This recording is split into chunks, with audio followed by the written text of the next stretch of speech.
In the city of Lagos lived Chief Baraka, a powerful billionaire. He owned companies, houses, and cars that shone brighter than the sun. People bowed when they saw him, for his name carried weight everywhere. But deep in his heart, Chief Baraka was lonely. Even though he had everything money could buy, there was an emptiness in his life. His mansion was grand but quiet, his days full of meetings but no laughter. The mighty chief longed for something he could not purchase, true love. One morning, a young woman named Zoe came to work in Chief Baraka's mansion. She was only 22, with a bright smile that could chase away the darkest clouds. Though poor, her spirit was rich with kindness and respect.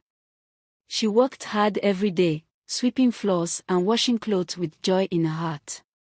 Unlike others who feared the chief, Zoe treated him kindly, as if he was just another man. This caught the chief's attention. One evening, the chief returned home very tired. While others ran to hide, Zoe walked up to him and offered him water. She spoke softly, "Welcome home, sir. You should rest." Her words touched his heart. For the first time in many years, Chief Baraka felt peace. It was not her beauty alone but her kindness that warmed his soul. He began to notice her more and more each day. The chief found himself looking for Zoe in the mansion. When she sang while cleaning, he would listen quietly from afar. Her laughter reminded him of his younger days, free from worry and power. But the chief was afraid. How could a billionaire fall in love with a maid? What would the people say? Still, his heart whispered a truth he could no longer ignore. One rainy afternoon, Zoe saw the chief sitting alone. She brought him a simple plate of jollof rice she had cooked for herself. "Try it, sir," she said with a smile. When he ate, the chief laughed joyfully. "This tastes better than any food my chefs prepare." Zoe's food filled not only his stomach but also his heart with warmth. The chief started inviting Zoe to sit with him after work. They talked about simple things, childhood, family, and dreams. Zoe told him stories of her village, and he listened as if he was hearing music. A secret bond grew between them. But they kept it hidden, for fear of gossip. The walls of the mansion carried many ears, and not everyone wished the chief well. Other workers noticed how the chief smiled whenever Zoe was around. Some grew jealous. They whispered behind her back, saying she was using tricks to win his favor. But Zoe ignored them and continued working with honesty.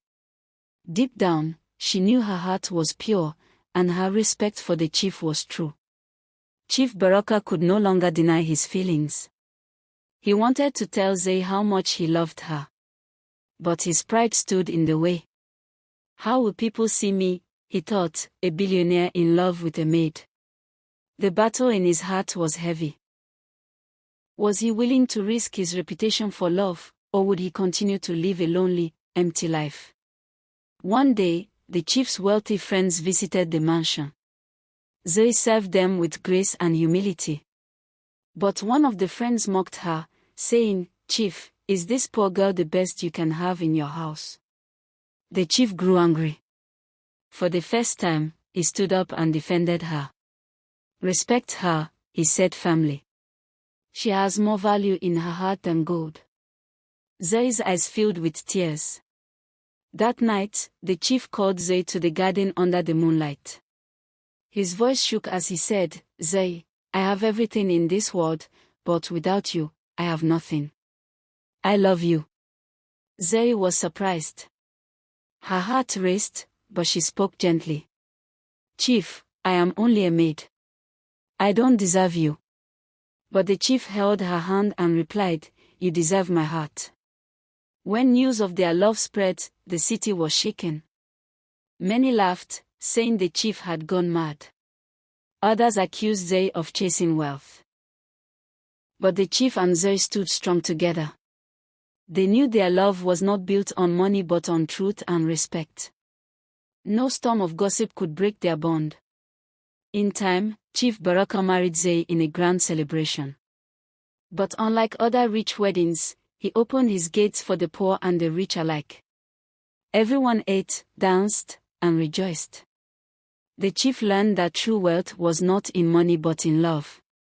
Zay, once a humble maid, became the queen of his heart, and their story was told for generations as a lesson that love knows no class.